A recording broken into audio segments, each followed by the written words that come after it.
So good afternoon to Mandinko. Good afternoon to you, sir, and thank you for coming in. Just want to get a voice projection. Good afternoon, sir. Thank you for having me on your program. Okay. All right. Good to have you. All right. So now that I know everything is working all right, thank you so much, Joan. I'm able to start my conversation.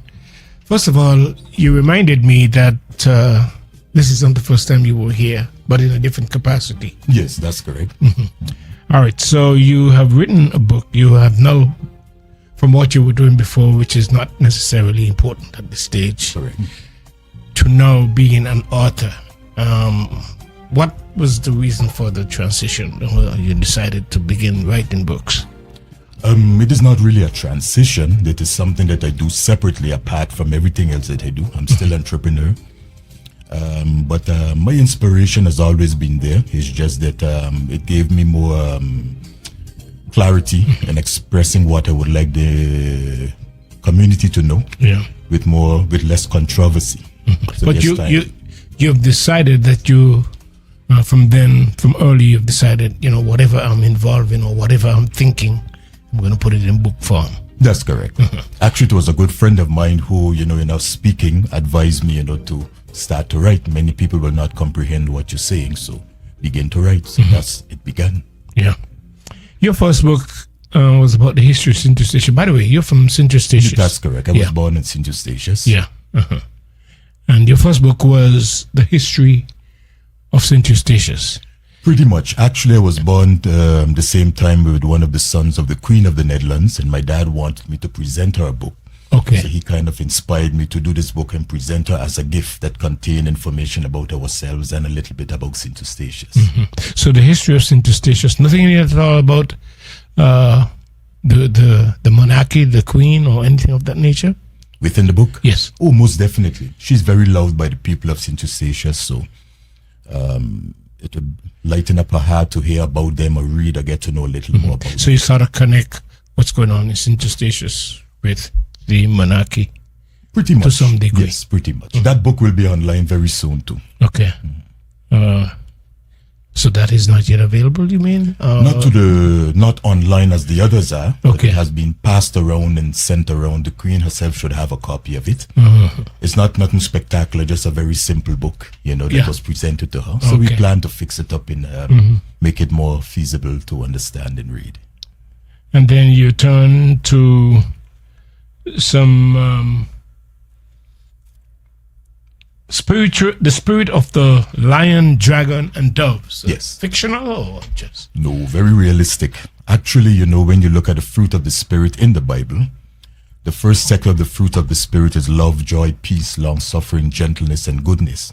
These are all the mild side of love, so which is symbolized by the dove.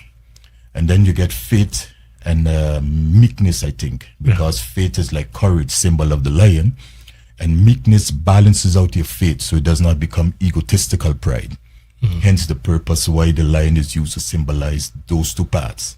And the latter part is wisdom, which is symbolized by the dragon, which is a symbol of wisdom, knowledge, and understanding. Yeah. There's a part in the Bible that says, be wise as serpent, harmless as dove. The serpent is the dragon. And that, would you consider that more spiritual? It is biblical. Biblical is completely very much so spiritual as well as historical. So what kind of review did you get from that second book? It was very spectacular. It has sold in the US, in Europe, in America, online. It has sold here locally as well. But I think it was during the time of the COVID, so we couldn't have an elaborate book launch as we can have now. It was very, suppressed by the routines of the COVID, etc. And the limitations, of course. Yeah. But we still had our book. And then this final one, which caused you to be here, is astrology within the Bible. Now, the whole idea of astrology, to some, they use it as guidance. To others, they see it as evil. And yet to others, they think nothing is really wrong with it. Astrology in the Bible, can you help us figure where the connections are? Well, sure. As per Genesis 1:14, Bible literally tells us that the planets are for signs, seasons, days, months, and years. Every day is named after a planet. Sunday is named after the sun. Monday is named after the moon, Lunis in Spanish. Tuesday is named after Mars. Wednesday, Mercury. Thursday, Jupiter. Friday, Saturn. And Friday, Venus. And Saturday, Saturn. And the signs that we get for us people to determine what our core characters are, such as sanguine, melancholic, phlegmatic, choleric. These signs are portrayed by the elements that we represent. So completely biblical. Yeah, but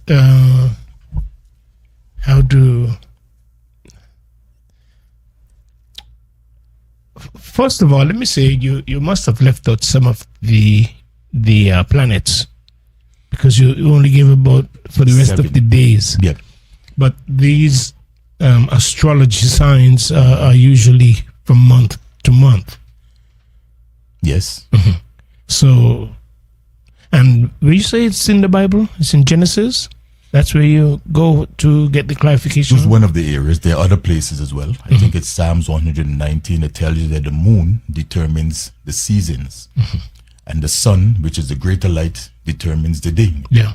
And the moon determines the light, but also the moon determines the seasons.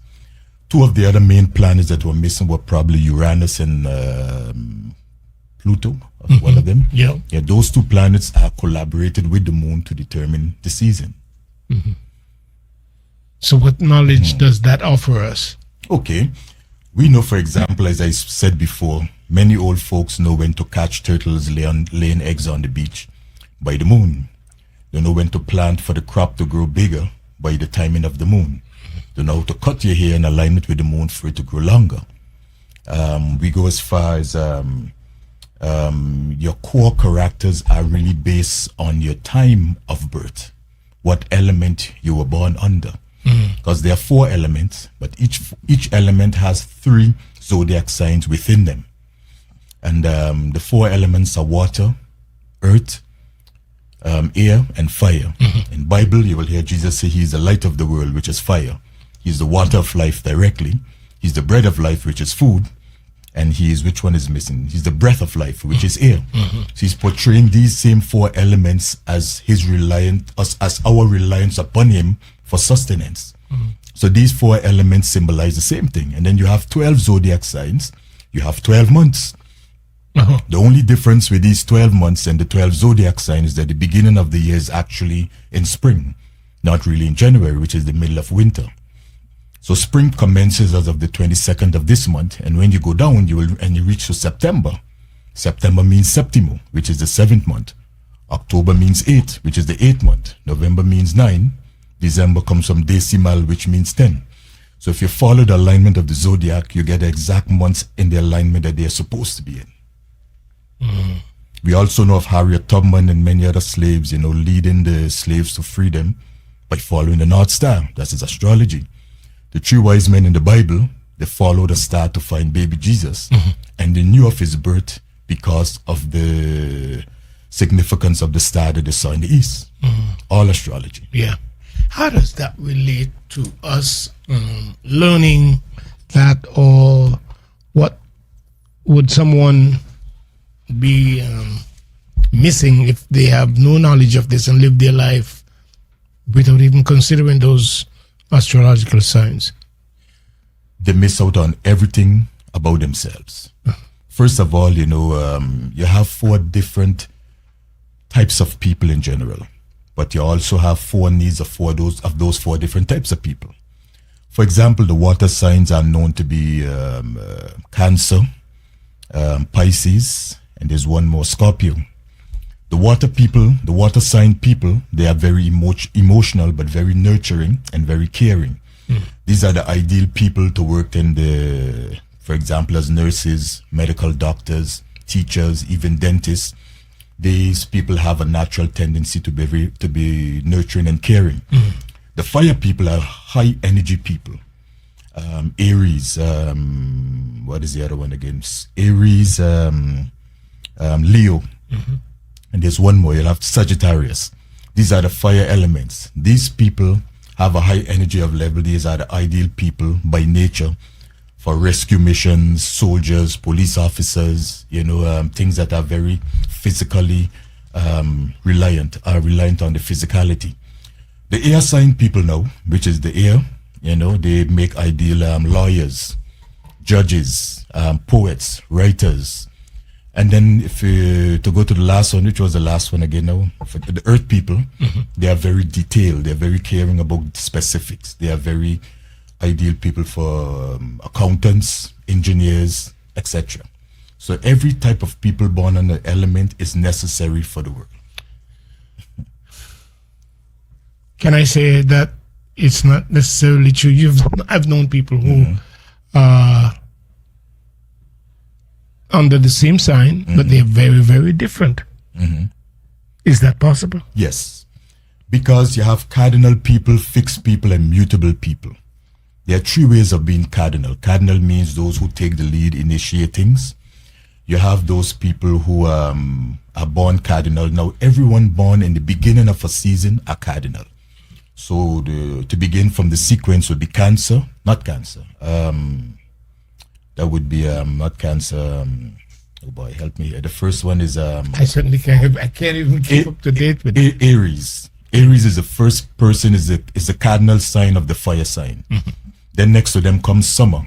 The one who begins in summer is Cancer.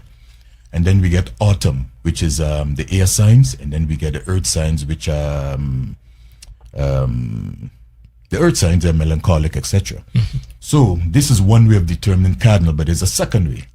The second way is based on the day you were born. The day you were born also determines your level, your capacity, and it could be opposite to what your cardinal is. And then thirdly, you have your numerology. When you add up the time that you were born, the day, the month, and the year, you come to term with another type of cardinality that can hang in those. So you have three different things working with you to ascertain as to what field a person would fall into. So it's possible that you can be different in some way. Yep. Because there are three different ways of being cardinal. Your book teaches these details, or what would someone who would want to get your book, how would you describe what they would benefit from it? You teach those details, or you just give information regarding the astrology within the Bible? Both. It teaches you how it works, etc. Just like what I explained you there. It goes into the details of what you would be like if your life path number is 1 to 9. Teaches you about the master's numbers being 11, 22, or 33, and how to correlate them together so as to decide what you would fit into best. Yeah. So you strictly base this on the Bible. Most definitely, that's where it began. This was orchestrated by God himself. Yeah. So how then can you, if one would want to back up, do you support it with scripture, or how do you do that? First of all, a belief system should not be enforced upon no one else. Everyone has the right to their own beliefs. Yes. I have more respect for people who believe, who express what they honestly believe, than agreeing with me. We don't need to agree. But what I want to prohibit is to stop people from being, boxed in, from learning outside of the box, from thinking outside the box. So it's good to have a variety of concepts in your head and be open-minded to them and be able to choose without having to succumb to the pressure of having to fall within a ritual of beliefs. So astrology then, would you encourage people to learn of themselves through astrology, and how do you go about doing that? This happens to be something that I don't believe is part of any educational system anyway. I don't know. Maybe there are people who, usually scholars of the Bible, who study the Bible, they can decide maybe by way of feeling led to go through scripture and figure out these stuff. But as far as I know, if you want to study astrology, can you study astrology? Well, as far as, like, let's say a university or school system don't really teach astrology. No, but I must say I was on the same page with you prior to writing my book. After writing my book, my wife shows me a series of books that has the same topics that I had, expressing the exact same things, Christians, and we both stuck with our mouths open. Yeah. Because in our mind, we were the only ones with this perspective. And to make it even worse, they had the pictures of the 3 wise men on the cover of the book, the same picture that I used to portray the booklet. And we were dumbfounded. Yeah. We are still dumbfounded about it. So we're not the only ones, and this is not just my perspective. They are humongous. So you understand my position, yes, because you were there. I was there. Yeah. The thing is, there must be some value to it, especially a spiritual value, I must add. If when telling the story of Jesus, who is the most important person that have been on planet Earth because of what he represents, attached to wise men and following stars and that kind of stuff. So, and some people have that as a religion as well. So I guess some people might be struggling between as to whether they are exposing themselves to evil when they, live by the stars or follow the moon and these elements. How do you make sense of that for those persons who are caught in between wanting to be right and not sure whether they're right? But again, because it's attached to what I believe is the most significant person in life, which is Jesus Christ himself. I got to be something about it. Well, I will tell you this primarily, when I was about 17, I came to the realization there are billions of religions in the world. Why does it have to be Christianity? It has to be the right one. What is wrong with Buddhism? How can I know unless I prove them? So I went on a quest and I started studying with a variety of different religions, beliefs, all of them pretty much. As much as Shintoism, Hinduism, Taoism. I went through all of them. Okay. And what I began to realize is that they all have the same thing in common, the same perspective. For example, what you call that word, the nirvana, is a way of love in Buddhism, just like the Christian. Karma is the same as to reap what you sow. And there was one time I was studying with a high priest from the temple in India. He was a chief Hindu high priest from the temple. He was even inviting me down. He wore the prayer beads. He told me about the sacredness of the cow. Actually, in my doubt about Christ's existence, he is the one who told me that Jesus was real, because I never saw it in a book. And he told me that Jesus used to visit the Himalayas with the tin industry with Joseph of Arimathea. And Joseph of Arimathea is the one whose tomb Jesus was buried in. Correct. And I was dumbfounded. And he's telling me between the ages of 12 and 30, there was no history on him because he used to work. He used to travel to England and other places. And he referred me to a book called Jesus in the Himalayas. And I was shocked. So whilst we Christians are questioning a normal question, but Hindus believe, the real Hindus who know the truth, believe in his existence. And so we learned that you get information from all the different religions, and if you put them together, you will most likely get the answers that you're looking for. You cannot get it singularly. That is my observation regarding the matter. But doesn't that confuse things a little bit, because and create some sort of conflict, because each religion or spiritual concept want to claim that their way is right and others are wrong? Well, actually, no. Actually, in really comprehending the Bible, you realize that the Bible has absolutely nothing to do with religion. Not at all. The temple that the Levites priests used to be in was like a government building. And the tithe that they were paying, that 10% was a social welfare system for the community. At one point, the Israelites did not even have a king. They had a prophet who used to consult with God as their king. Now, religion came into play with Rome when Rome conquered the Israelites. And they wanted to control them, but they couldn't because their religion was tied into their governance. So in order to stop it, they put a stop to it, put everyone to worship on the sun's day, which was their god.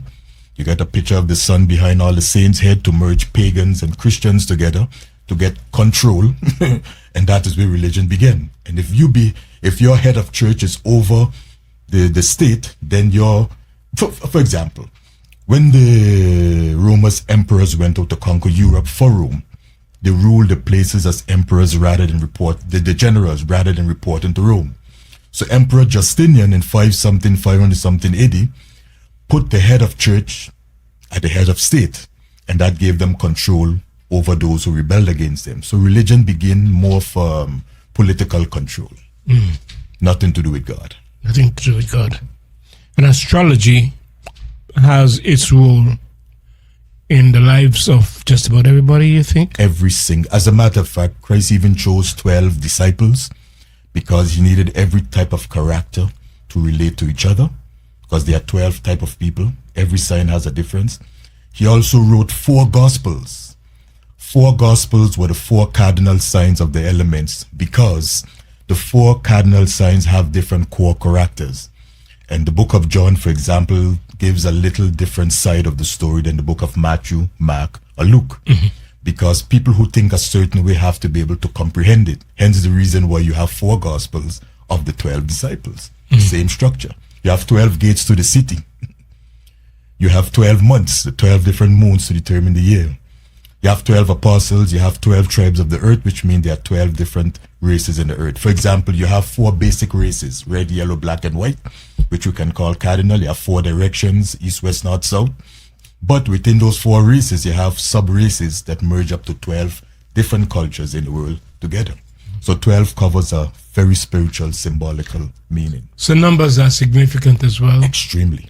Yeah, but how much can one get their mind around all of this if it's all necessary? That is what philosophy does. It merges everything together to make it easy to comprehend. So you get a deep understanding as to why things are the way they are. All right. Folks, I'm here with Mandinko Dee, who has written a book called Astrology Within the Bible. I'm having a conversation with him. This book is available where at the moment? It is available on Amazon. You can go online and Google the book. In Amazon, you can purchase it. But we're having a book launch on March 30th at the Belia Community Center at 7 p.m., where it will be very explicit in explaining and relating the book and the value of astrology. So I would really recommend that everyone comes out. Who can't fit inside will fit outside. What time it starts? It starts at 7 p.m. 7 p.m. And you'll have books available as well. Most definitely. Okay, let me take a break quickly. This is Viewpoint on a Friday. We'll take a quick break. When we come back, we'll continue a conversation with the author of the book, Astrology Within the Bible.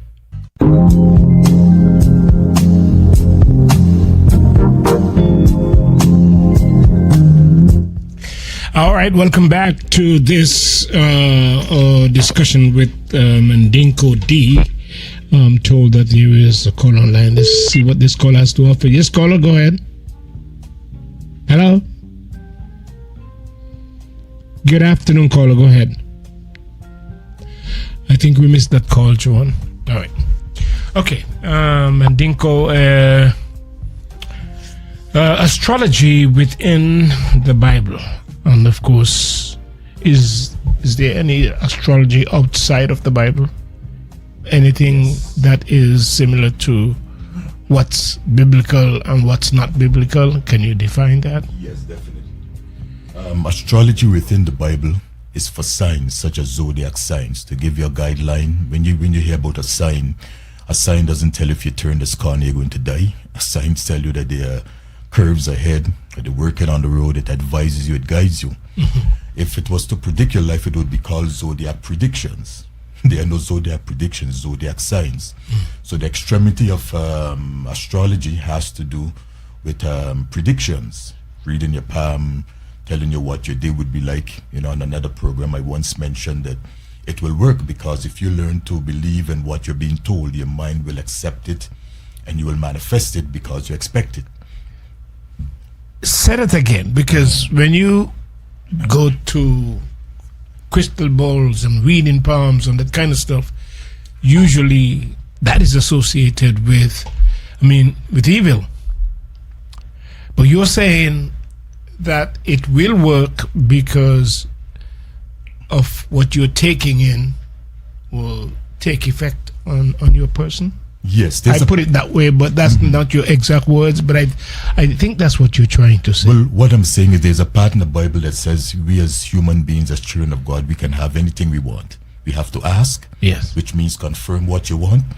You have to seek. The word seek has two parts. To take away the K is to see visually, and to seek is the actual part of seeking. Sometimes if you're looking for something and you may have seen it there the first day, but because you didn't visualize it in your mind, you will bypass it. When you go back again, you see the same thing that was there before because you didn't expect to see it. So to seek is a combination of seeing and visioning what you want, but also the action of working towards it. And then the third one is to knock. When I came here to the radio station, I knocked on the door, but I knocked because you were expecting me. So you knock.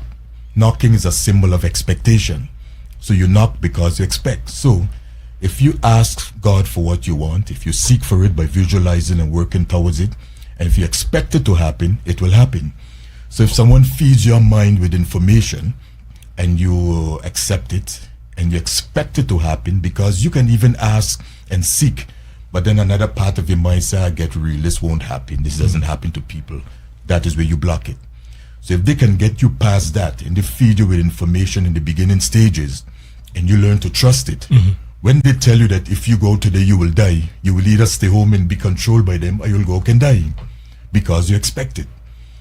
So that's why it is important to be careful what you put your trust into. Your mind has the power to manifest whatever you manage to put those three things to. So you wouldn't classify that as evil? I see it as evil. I see it as a manipulation. And is manipulation evil? It is, in my opinion, yes. You know, because you are predicting. Bible doesn't go into personal prediction. It predicts about life in the new world to come, but about your life, it gives you the freedom of choice to choose what to do with it. So that is where the line is drawn. That's when there's always bullseye is never to the top or to the bottom, it's right in the middle. So you have to look right in the middle as to what information you're looking for from it. And numbers is also part of astrology, you say. There are people who have certain beliefs. Their belief system, of course, would lead them to follow the zodiac signs, or if they're gamblers and want to win the lottery, they would go after certain numbers and all these stuff. And I mean, if it's not evil, then it's good. But is it actually a workable system that we can use when we understand what about astrology? No, Bible doesn't attest to that at all. It goes as far only as says that they are for signs, for seasons, for days, months, and years. The signs can fall on the zodiac sign to understand who you are, what your nature is, what you will fit best into, but not to predict what you will be or what you have to be. So when you associate that with let's say, with vanity, win something or that kind of stuff. Not God ways, not God's It has nothing to do with God. God has nothing to do with it. All right. Folks, I'm speaking to Mandinko Dee, who is going to be at the Belia Community Center, you say it is? That's correct. On the 30th of March, 30th of this month at 7 p.m. He would have a book launch, The Astrology Within the Bible. Would you have any of your other books there as well, or just the other books are all gone, but I will try to have them there as well if it reaches on time. I will put a request to have them printed on time. Oh yeah, you have some more printed. Yeah, I will have some more. Or if you want to get it online, you can get it online as well. Yes, you can. On you can Amazon. Online. Yes, that's correct. The thing is, it's always better when you can get it direct. If you go to Amazon or you're ordering it online, sometimes if you don't have any choice, because you would rather order it there than it's you're choosing. Yeah. But it will cost you a little bit more because shipping would be added to that, which would be a little bit more. So if you come to Belia Community Center on the 30th of March, put that in your calendar, and you'll be able to get would you be autographing copies of the book Most as definitely. well? Yeah. You didn't walk with one, so I can't make reference to it to see what type of binding and... Oh, you're right. I should have walked with a sample, you know. But it's a normal book, a professional book. How many Well put pages? together. It has less than 100 pages. Okay. We don't believe in being excessive. We believe in getting to the point. Okay. Excessive reading does tire people. They want to keep things to keep them going, so we always ensure that it's not longer than necessary. And it's something that you can learn from. A lot from. You said that you were about to write another book.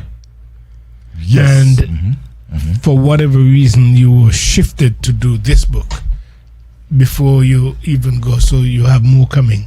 Definitely. What was going through your mind when you ended up with astrology within the Bible?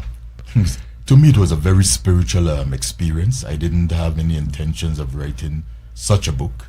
I was busy with another book regarding the bloodlines of the Nephilims, etc., and how it merges into our people.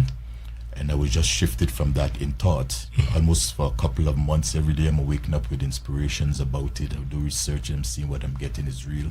It's as if I was forced to write this book. So I think this book is very special because of how I was, pushed into it.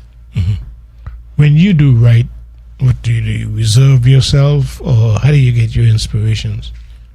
I think I realize that you do some research too as well. So it's more inspiration than research. Research is normally for confirmation. Sometimes I think I spend months with things going through my head, maybe years sometime. So when I write, it comes very easy, very fluent.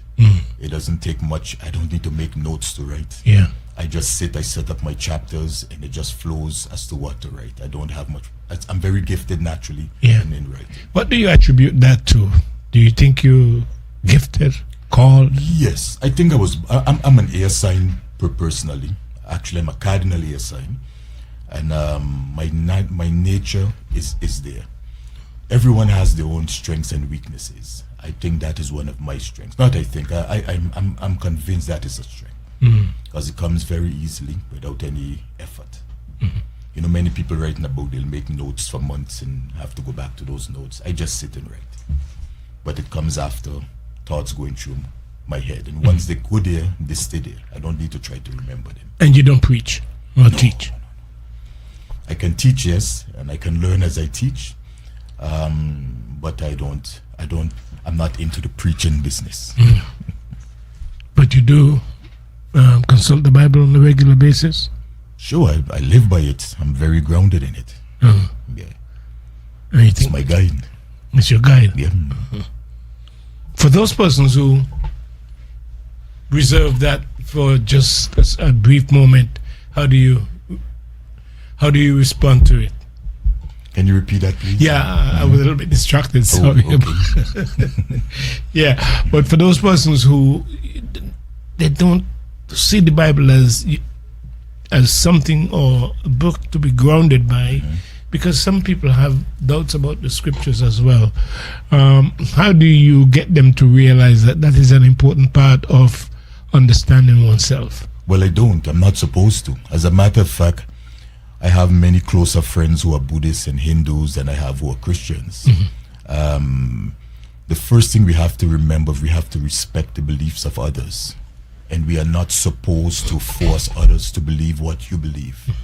My objective is that the reason why you're not a preacher? That's the main reason why I'm not interested in being a preacher.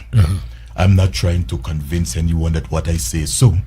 I'm getting people to think outside the box. What religion does it box you into a certain belief? You cannot go outside of that box. If you give a Christian with a certain religion evidence that goes contrary to their belief, they will say they have to ask their pastor. They cannot go outside the box and think and analyze. They don't have the capacity to do so. Religion does that to people. What I want people to do is to think outside the box and make a choice based on your honesty of what you see. Not what I see, but what you see. But at least allow information to come in so that you can decipher with a rational mind what is right from what is wrong. But so I have respect. What about the negative spiritual influence now that seeks to take control of the mind of individuals to the point where they fail to reach that place where they have to make that personal decision for themselves? Well, I have pity for those people when something overrides you with such an influence. And then because it manifests itself after a while. So it's easy to tell if you're not in your right Yes, mind, that's because correct. you're influenced by something That's else, correct. that is certainly not good, but evil. Yes. I have pity for them, and anything that I can help, I'd be happy to, whether pray or whatever. But that's the most saddest thing that can happen to someone, to be overridden by another entity. You know, so Can reading this book about astrology, can that arrest someone to come to the reality of who they really are? 100%. I'm still inspired by it. I'm still motivated and driven. It makes you excited, happy. You realize that what you have in your characters are not flaws. They are strengths that are to be applied to certain aspects in life. You were born to do so. It's a happy feeling, fulfilling. But you don't think this is a good message to have? No, you're here on national radio talking about it. So this information is exposed to a whole range of people who obviously have different way of thinking and have different minds and have different astrology, and some are Pisces, Sagittarius, whatever you have it. The moon, I know there are some people who naturally, themselves, they know that when the moon is a certain time, you can tell it's a good time for planting. Yes, and, some people know this naturally. Yep. But if they are to find themselves associate astrology with themselves, how can you get to that place when in fact you might be missing out on life? And what would that mean for somebody who never had that privilege to connect those astrological signs? Well, it is about balance. Many people know what the McDonald Almanac is, that yellow book. Yes, that once used upon to a time. use. We don't Yep. see much of that anymore. No. And you have many Christians who are farmers using that book to plant. And I've witnessed the crops growing 3 times bigger than they would when they plant in alignment with where the McDonald Almanac guides you. But in the back of the McDonald Almanac Yes. has such huge evil things beyond your wildest imagination. I think you know what I'm talking about. There's spiritual things you can get involved in, and people have found their way into evil things through that same book. So it is about what you apply yourself to. Life is about balance. You have to know the balance. The cutoff line for astrology is that they are for signs, not predictions, not manipulation of anybody, just signs. Yeah. That's all where the Bible stands. So I mentioned in my deliberation with you so far about the significance of Jesus Christ, and I said that because even he gotta be important. Even the very dating of history is associated with him. yep. Before Christ, and we in 2024 after Christ. Yep. Just you personally, how would you explain what you understand about Jesus Christ? Do you hear some people making some sarcastic jokes about Immaculate Conception and making fun of it? How could he be born of a woman and she was not impregnated by a man? But yet today we can do artificial insemination. You have surrogate children who are born. You can have a child being born of a woman who does not belong to the woman. So there was no mystery as to how Christ could have been born of a woman and not have any genetics from the woman. We can do it today. And if you look at the concept of the Trinity, of which Christ is part of, you have the Father, the Son, and the Holy Spirit. The Father is like the cardinal. He's the leader. He's the one who sent the Son. The Son will say his Father sent him. The Father sent the Son to create the world. And the Son was executing orders from the Father. At one point, he even told him, "Do not touch me. I had not yet ascended to my Father." And then the Holy Spirit, which is the third entity of the Godhead, changes us. It enters into us. It transforms us, etc. When you look at the astrology, we have the same structure. You have fixed, mutable, and cardinal signs. In every sign, you have the fixed signs, which are the doers, they are the executioners. You have the cardinal, who is the initiator. And then you have the mutable, who changes things. The mutable are those that come at the end of a season, so they are considered to change the season from perhaps spring to summer. But if you look at it good, the Godhead is established exactly as the mutable, fixed, and cardinal signs of astrology. Same symbol, same system, same structure. You can revert to anything from the astrology, and you can see biblical interpretations within it.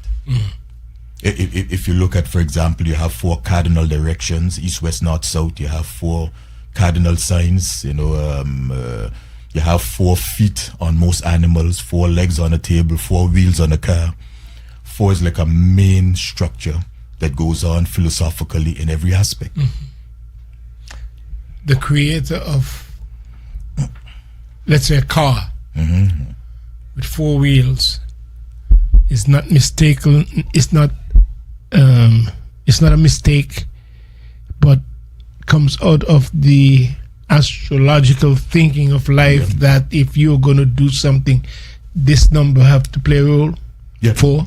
No, because of what it represents. It represents balance and equality. If you put a chair on 3 legs and you tip it, it'll be easier to fall over.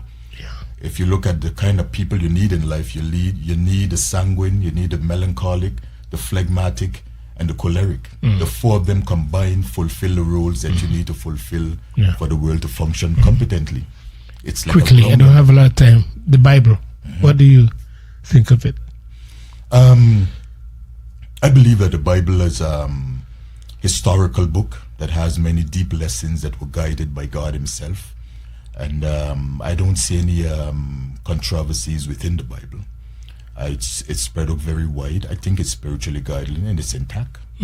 I think everything, if you look at it good, if you hear stories about the secret, the secret would tell you, you have to seek and visualize. Those concepts came from biblical entities. The Bible was not written by King James. King James was not any Christian per se. He wasn't even probably a straight man. But King James paid 144 students to interpret the scrolls. So lots of us lead back to him writing it, but that's not the case. They were interpreted. And I believe they were divinely guided and designed to inspire us and to lead us and to guide us. So you see there's a valuable source. It is very valuable for us. All right. That was quite interesting, a conversation. Let me just remind our listeners, aside from what we're talking about, you probably won't have, can you have any discussion with folks who might want to ask you questions on that night? You would be more than willing to answer. But in order for you to get a copy of the book, one way of getting it is on March 30th, when there will be a book launch here in St. Martin. This is your first for this one, or you've had a book launch before? I've had a book launch already for the not here. The book before this. It was held at Lynn's Bakery in St. Peter's. Oh, okay, all right. But so you can invited. I clarify something? Yes, please do. What you mentioned just now about the Bible, I am a big study of, for example, Gandhi. I read a lot. I read a lot of Confucius. And they all say the same thing. So I'm not saying that only the Bible can give you, but I'm saying it's good and it's intact and that you can learn from others as well. That's what I'm saying. I guess everybody has their value. We just got to find out your niche and be true to it. All right. So extend an invitation in closing to the public to come to Belia Community Center on the 30th. Sure. Quickly. I'm inviting everyone, the folks, my people from St. Eustatius, the Golden Rock, from Sable, come over for a nice Easter weekend where you can have something very inspirational.